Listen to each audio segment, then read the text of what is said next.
You're listening to an Anazao Ministries podcast.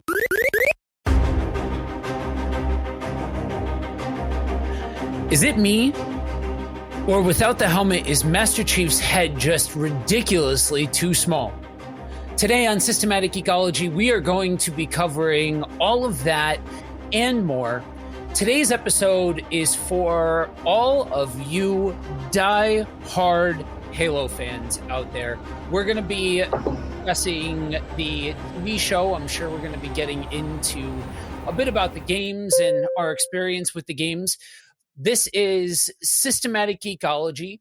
We are the priest to the geeks. And for more on us and more geeky goodness, you can go to systematicgeekology.org and be able to find more episodes from us, as well as the rest of our illustrious panel of hosts. I am Joe. I am a broadcaster, podcaster, and recently, my wife and I have been going back through X-Files. And the best thing that I can tell you right now is it's definitely a show from the 90s, and all of its 90ness, it's definitely a show from the 90s. All right, and I'm TJ. I'm a podcaster, sort of, kitchen manager. I've really been geeking out on Apex Legends. Man, I am trash. I started like 2 days ago. The learning curve is steep, but I know how to climb, so I'm loving it.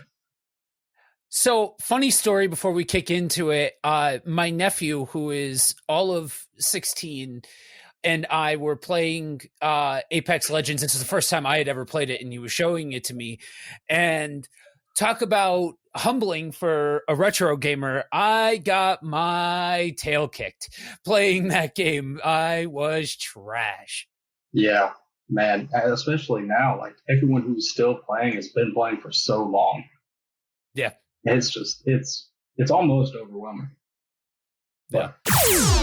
So, cracking into the meat and potatoes here, like I said at the top, we're going through the Halo TV series. And before we get there, I want to check, what is your experience with Halo as a whole? Yeah, so I grew up with Halo. We got, my grandparents had a computer at their house. We were not, we didn't. But my older cousin Landon downloaded Halo on their computer one day and was showing it to me. And I was like, okay, this is awesome. This is great. In 2006, I want to say, we got an Xbox and got Halo 2. I played Halo 2 for hundreds of hours, probably. Didn't have internet. I just played through the campaign so many times. And since then, I've played, 3 ODST Reach, 4. I stopped after 4. I haven't picked up Infinite yet. I know I should, but I've always been in the Halo cut. I didn't read the books, though. So, listeners out there, hardcore fans, don't attack me if I say something wrong. Yeah, I think that's going to be a theme for this episode. I am very stereotypical for my age bracket. I was a young teenager when the first Halo came out. I was very much one of the Xbox generation, playing it, link cables and couch co-op and all of those kinds of things, and going through the games. I also have not gone through any of the ancillary material. For me, it wasn't so much about the storyline back then. It was more about just the action of it all and playing with your friends and all of that kind of stuff. So diehard Halo fans, have some grace with us, because there's definitely going to be pieces of the lore that probably flew right over our heads with this TV show. Yeah. So for me, I was so excited when I heard that they were making a TV show. honestly, a sci-fi title like this almost begs for the modern day take of a streaming TV show, right? I wouldn't want it to have a 22 season or a 22 episode season or anything like that, like a conventional cable TV show sort of thing. But when with today's world of, short, almost mini series sort of seasons, your 6, 8, 10 episode seasons, where so much budget can be thrown behind each episode, it begs for a game like this to be adapted into a series. And I almost wonder if there was a bit of over anticipation waiting for the show that it just couldn't live up to. You know what I mean? Yeah, I think they did try to get away from that by creating like their own non-canon story. I think they're calling it the Silver Universe.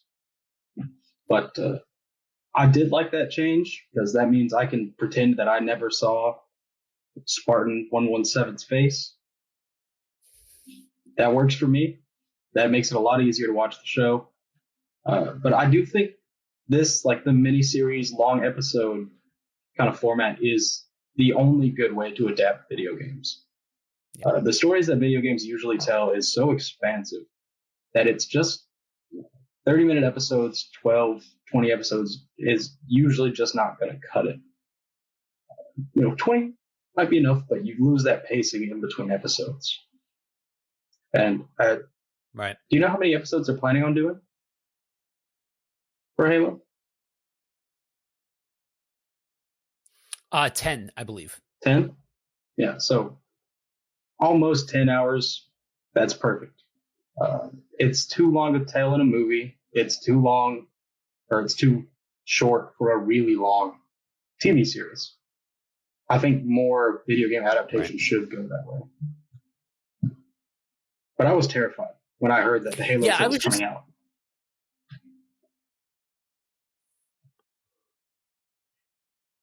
Yeah, that's reasonable. I mean, it's such a sordid past when you're talking about any kind of video game adaptation into a different media, because like you said, there's typically speaking just so much there to try and tell in a cohesive way that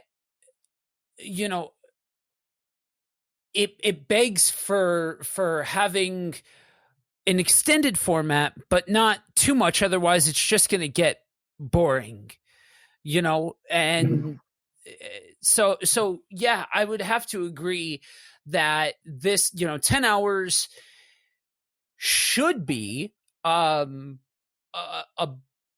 good time frame to be able to tell this story. Now, I will say for me, I totally get where you're coming from, and I kind of had a feeling that it would be this sort of dichotomy with this episode between our two opinions. I totally get that for people that enjoy the games, hearing that this is set in a non-canon universe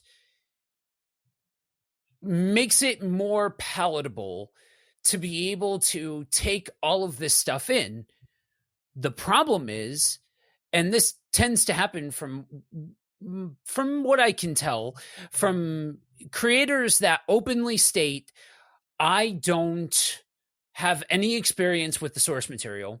I didn't play the games. I didn't watch the movies. I didn't do anything, or I didn't ingest any of the media. You end up with this weird, oftentimes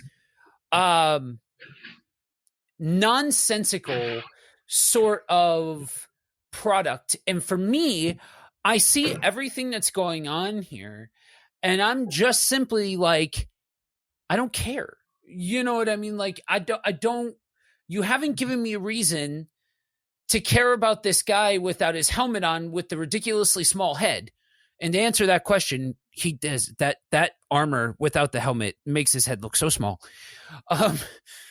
But for me, it's just lacking in any kind of substance. You know what I mean? Yeah. So I take it you don't like the show that much. Yeah, no, honestly, I'm not. It's just enough, so it's right on the right line of it makes me want to come back to at least see if this is going to end up being either so bad it's good, or it's going to turn out to be this very slow burning masterpiece. You know what I mean? It's enough to keep me interested at that level, but so far, I certainly wouldn't call it good. It's just fine. It's kind of like cotton candy. It's nothing of real substance, but it tastes fine enough. Yeah, I will say if the episodes from now on get better the same way that 2 was better than 1, episode 10 might be one of the best episodes of anything I've ever seen. But that seems unlikely. Yeah. Go ahead. Yeah. Is there anything about the show that you do particularly like or dislike? Except for the helmet thing. We know they never should have taken off the helmet. That was a terrible decision. He doesn't need to be more humanized. He is John, Master Chief. That's all he had to be. Yeah. So what action pieces they did show, I thought were good, and unfortunately, it left me wanting more of that. You know, in my opinion, you make the entire first season that, and then second season, you actually have a reason to care. So, I mean, there's that. But I do like that they brought on an actress that sounds strikingly similar to Cortana from the video games. I thought that was a nice piece of continuity. Yeah, it's a little attention to detail, which I think this team is the best at. If you look at the effects, I love the practical effects in this show. They are great. The only thing that has stood out to me as egregious so far in the effects department was there was a scene in episode 1 where, I can't remember which department it was, but one of them dropped their combat rifle, and for whatever reason, this one scene, they made it CGI instead of just dropping one of them in the dirt and adding dust in After Effects or something, and it looked really bad to me. But other than that, the armor, the weapons, it all looks great, in my opinion. Yeah, it's honestly, I think the theme of everything that I find good about the season so far is that it's all things that I wish I saw more of. And that's, you know, yes, that is pretty par for the course, generally speaking. When you like a thing in a show or a movie, you're going to say, I wish I had more than that or more of that. But yeah, I think if you are, I know for me being somebody that, like I said, only I have, you know, bare effort understanding of the greater Halo universe. I've gone back and I've watched summary videos like on YouTube and stuff like that kind of recap the whole story arc overall. I've played all of the games, you know, those kinds of things.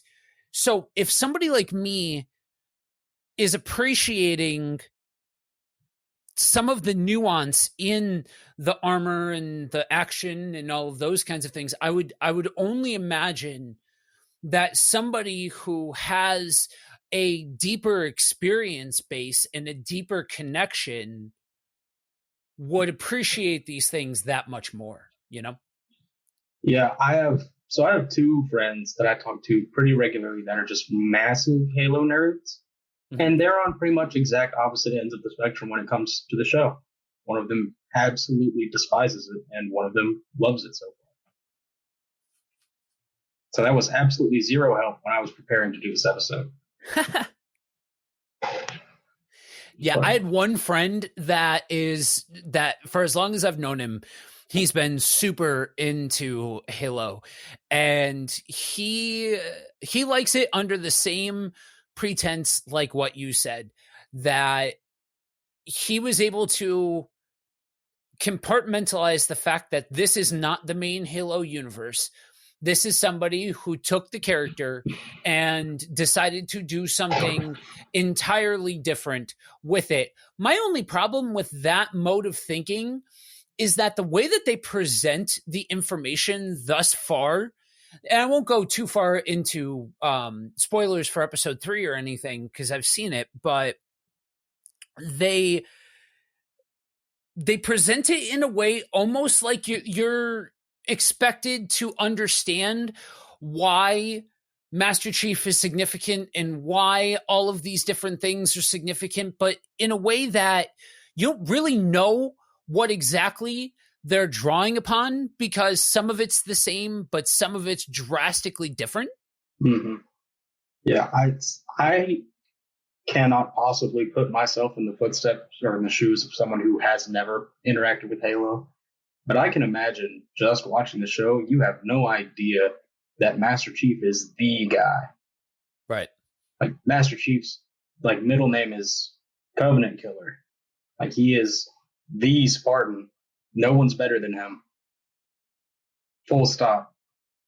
It really does not convey that. Even he has a squad. They do say oh, he's our greatest weapon, but they don't elucidate. And I think it would help a lot. Yeah, agreed. And that's, like I said, it's just enough that, this is our greatest weapon. And you're like, oh yeah, I played the games. I understand that this is the main character and all of those kinds of things. But at the same token, what if that actually translates? What if that is actually, and that's part of why I say what I say, as far as, even if you're not going to fully unpack, and we're going to do basically the movie or the games in essentially movie form in a 10-hour format like that, even if you're not going to do that, then at least pad the understanding with a season of action and getting a chance to see these ridiculous things, because in a format like this, the budget's there to be bombastic. You know what I mean? To be able to turn the volume up to 11, and then that way, at least people are saying something along the lines of, this might be lacking in story, but at least it's got action. And the answer might be, hold your horses. We're going to get there. We want to plot here for a second and then get to the good stuff towards the back half, because it does stand to reason. I still, after 3 episodes, find myself not necessarily caring, but it still stands to reason that if it continues to progress and there's 7 episodes more, then it stands that it will be significantly better by the end. But thus is the joys of doing first reaction episodes. Yeah. Speaking of the budget, since we keep bringing it up, it was about $90 million. So $9 million for each episode. That is just an absurd amount of money. Like a few years ago, that would have been unheard of. Right. So I think it's all going to the effects, personally. Seems like it is, except for that one weird clip. But I'm loving it. Also, I really enjoyed, because this isn't something you get as much of in the games. They showed how devastating the Covenant is to regular people. Yeah. Like a small group of elites will absolutely decimate an entire city. And that is really important to understand why they're such a big deal. Because when you're playing as Master Chief, it really doesn't feel like, that much of a problem until you're playing on Legendary. Yeah, I agree. I do think that again, I'm going to sound like a broken record here. It's one of those things that they did such a good job at the pieces that they did do a good job with, as far as building out a world, right? I'm a sucker for, if you build a compelling world, I honestly do not care that if it's different from the source material. I'm a comic fan. I'm used to it. I don't need the same canon to be translated onto every single medium. Just give me a world that I can be immersed into. And one of the best steps forward in that is, like you said, giving weight and scale to the enemy figure, even if they're deciding to make some changes to the Covenant that, again, they're telling their own story for whatever that's worth. Right. And so that gives the creative license to be able to make some very, very significant changes. But I guess at this point, once you take off the helmet and you go that route, then all bets are off. No piece of the continuity is sacred at that point. Yeah, that actually, when they revealed the woman in the Covenant, that is when I found out this is not the same universe, because I immediately got on my phone and looked up, who is this woman in the Halo show? Who is this supposed to be? And then I found out, like, oh yeah, it's called the Silver Universe. It's different. They're doing their own thing. So, yeah, that helped me a lot. Well, that's one of those things you almost. I think they were either very brave or not wise to openly state that they went ahead without any prior exposure to make their own universe. Honestly, like I said, it's not the fact that it's not the main universe that I've got a problem with, but if you're going to take these toys out of the toy box and you're going to say, okay, here is the toy in a different context, cool, understand the toy that you've got in your hand.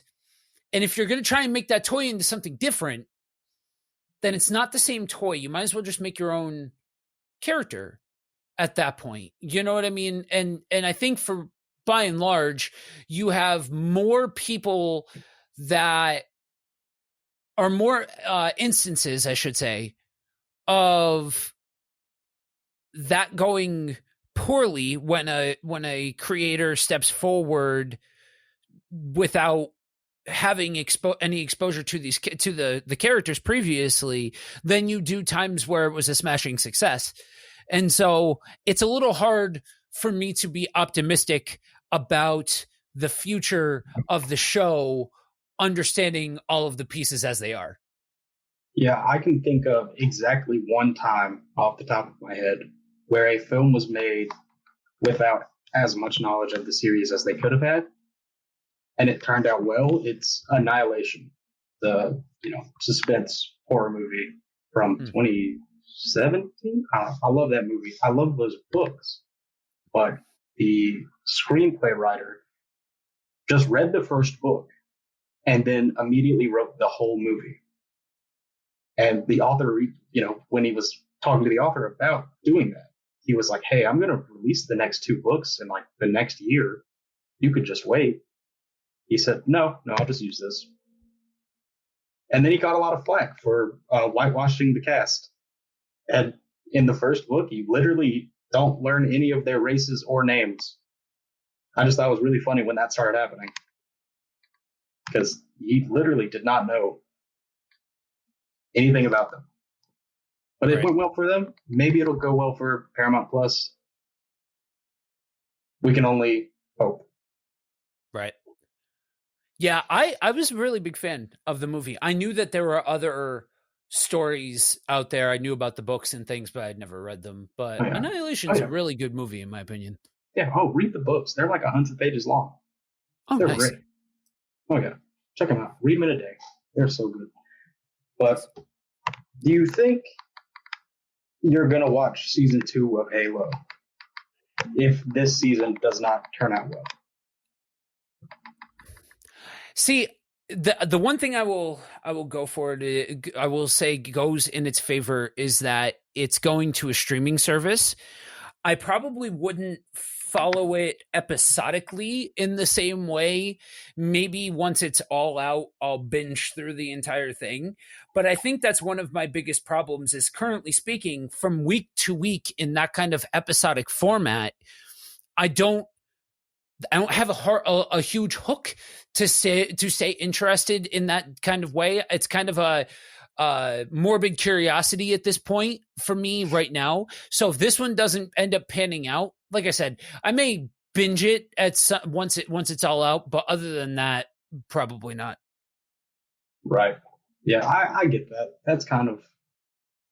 I'll probably end up binging it if just because I forget it's coming out as it's coming out. Right. Because who knows? Maybe it'll be a lot more compelling. Maybe not. But they are already renewed for season 2, so we will find out. Yeah, honestly, when it comes to that, it's fascinating to me because being in media, even outside of just being a part-time podcaster, being in this industry, I have a bit of an understanding as far as where the different networks kind of sit in the overall media hierarchy in comparison to the other formats. And Paramount is way down there on the Bottom list. of the barrel. So the fact that they are the ones that have an IP like Halo, it could do garbage and it's still going to get greenlit for season 2 just by virtue that it's probably still going to outperform anything else because outside of maybe the Halloween series, but that's not going to be reinvigorated again until October. Yeah. Before Halo came out, I don't think I knew a single person with Paramount Plus. And if they did have it, they sure didn't tell me, which makes me think they were hiding it. Yeah, the only reason why I had it was for Halloween Kills. When that came out, that went straight to Paramount. But outside of that, we did the free pass. They gave a free trial, free 30-day trial, and we did not renew it after that. Right. Yeah, that's why I didn't watch Halloween Kills, was because it was on Paramount Plus. So maybe I'll go back. I feel like I should watch it. Yeah, that's a whole other conversation. That movie was certainly a movie, that's for sure. Oh, I love it when you say that. But so yeah, I think all in all, so far, what they've got, I think you can sum up a lot of this with what they've gotten right, they've really gotten right. And what they've gotten wrong is just a tale of mediocrity, if nothing else. Mm-hmm. Yeah. Worst case scenario, or push comes to shove, I don't think it is so egregiously bad that I would never watch it again. Yeah. Which, is more than nothing.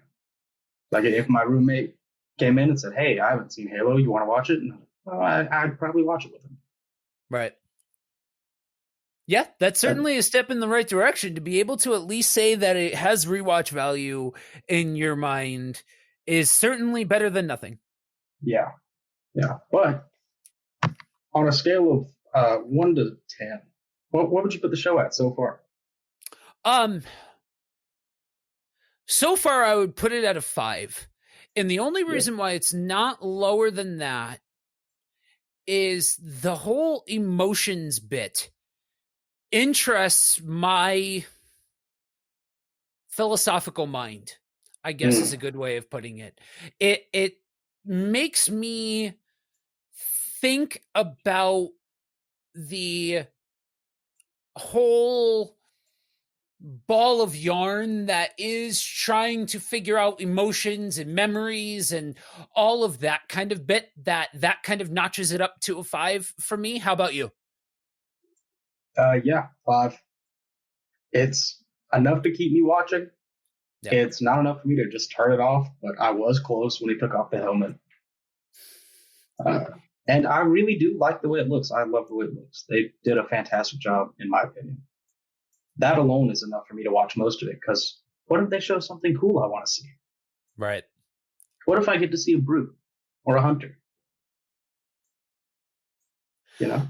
That I will say, as far as what we've seen so far, it does make me want to see more of the, I'll call it rogues gallery of Halo, of the like the individual creatures that exist in the Halo universe, or the different aspects like different weapons, different vehicles. There's tons of prime opportunity to be able to recontextualize some of the more notable, famous maps from Halo, those kinds of things. Everything that they've done, as pretty as they've done it so far, makes me very interested to see what else they can bring to life. Yeah, I need to see a grunt with a needler. If there's not a grunt with a needler, this season's going to be a 2 out of 10 for me. I don't care how it ends. That's got to happen. Yeah. Yeah, I think that has to be a total package too. I don't think you only get bonus points for the needler, and you get partial points for just showing the grunt. Like, if you don't show the grunt with the needler, or if you show if you show the grunt with any other weapon, to me that actually loses points, because that's just what you think of when you think of a grunt. You think of a grunt with a needler. Yeah. The only other acceptable option is a grunt with 2 plasma grenades in his hand, running around. Yeah, that's true. I'll take that. It's not as good as the grunt with the needler, but I'll take it. Right. If they give it to me. Right. And I would like to take this opportunity to say, if you're a fan of the show, this isn't your first time. You've probably heard our co-host Josh on an episode. I call him Josh with the bad opinions, as does my friend group. And one of his worst opinions, in my opinion, is that he hates Halo multiplayer. What? So if you're a diehard Halo fan and you're hearing this, the next time Josh is on an episode, we just, not hate comments, but let him know that he's crazy. And that is a bad opinion.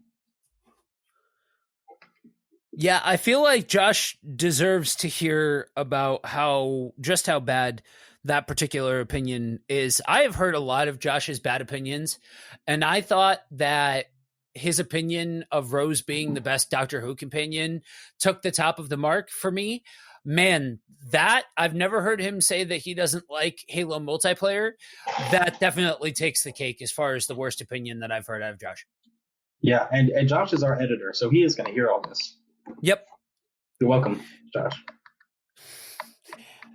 So what I'm saying is, if there's suddenly a jump in the conversation that doesn't seem to make sense, you now understand why. Right. Before we bring this plane in for a landing, and give one piece of recommendation for this, because I know sometimes we get into the deeper things of this, of the different IPs and thinking about them in different ways and all of that kind of stuff.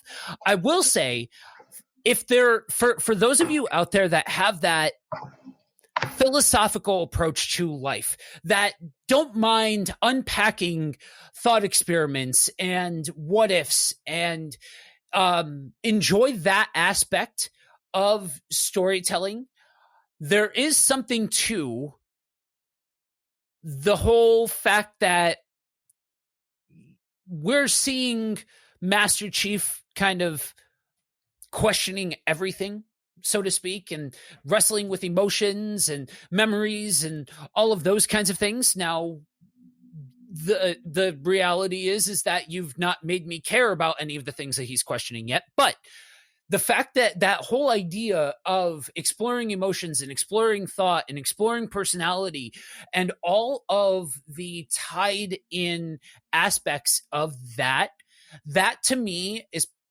probably the most, outside of the visual component of it, I would say that that's probably the next most compelling thing for me to hang on to, because if done right, there is an opportunity to tell an entirely new story with this character that can be really special. And it's because it ties into the later games where, you know, in 1, 2, and 3, you see him very, very much doing what he needs to do. He is the good soldier. He is playing the perfect soldier. Then you see the turn to starting to question everything and starting to wonder, why am I doing these things? And kind of almost deconstructing the character a little bit. And I don't think they're necessarily giving enough effort to necessarily be deconstructing Master Chief in that kind of way. But I do think that they are using the Master Chief model, the Master Chief character, as a vehicle to potentially tell a compelling story about what it means to have emotion and what it means to struggle with memories or struggle with decisions or different things like that. Yeah, that's a great way to put it. Yeah. So as we you know, as we wrap this up, what would you suggest thus far, if it stays how it is, would you suggest this to somebody else? Yeah, I would suggest it to a Halo fan, just because, well, I think it would be very funny when they saw them take off Master Chief's helmet. I'm a bit of a troll, you know? That'd be funny to me for them to have to watch that. But also, they might like it. It seems pretty polarizing so far. So I would recommend it. Check it out. If you're not a fan of Halo, I don't know. Maybe if you're not doing anything else, got nothing else to watch, put it on.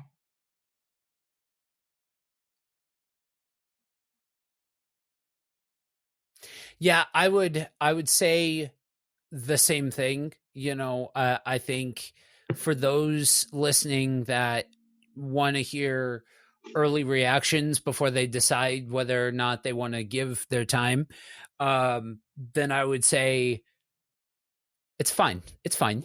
It's brain candy.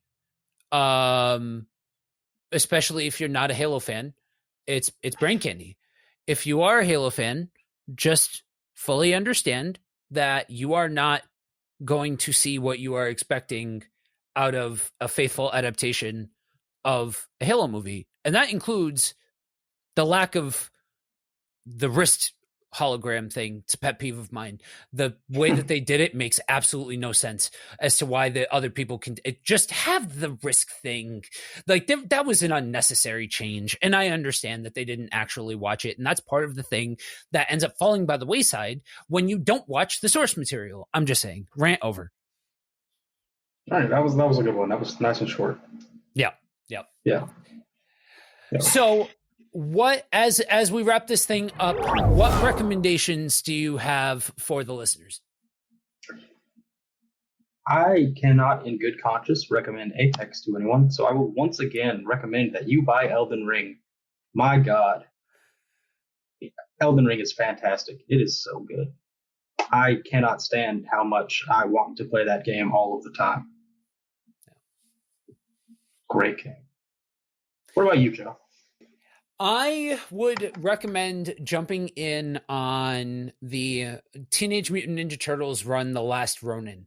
It is ramping up. My Lanta.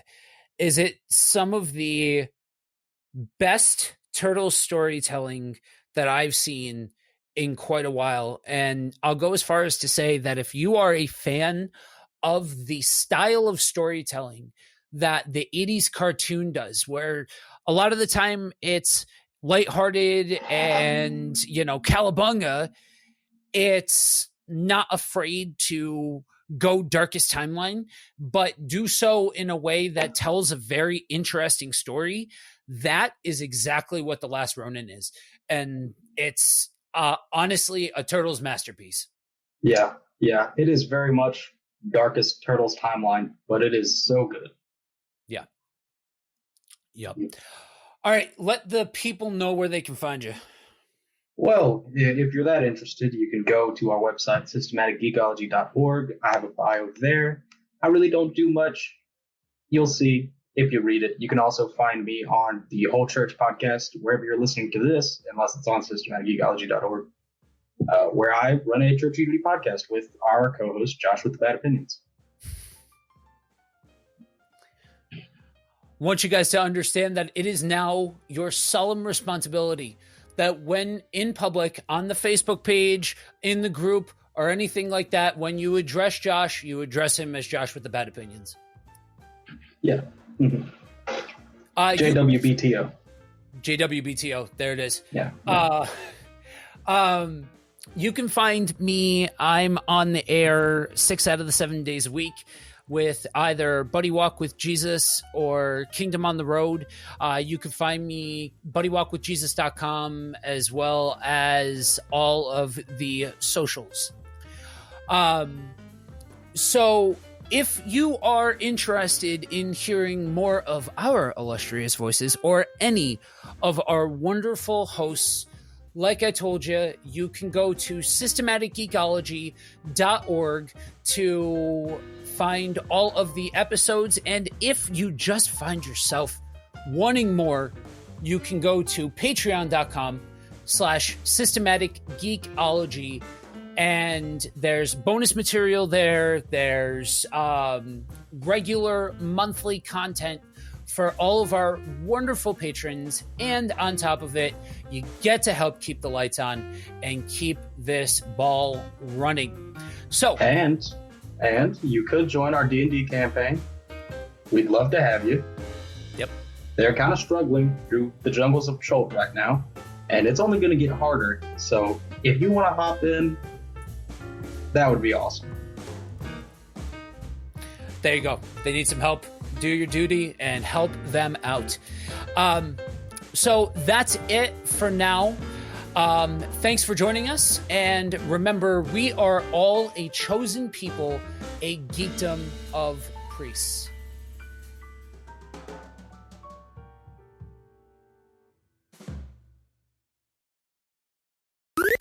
This was an Anazao Ministries podcast. If you enjoyed this show and would like to learn more about our network, be sure to check out the Anazao Ministries podcast network.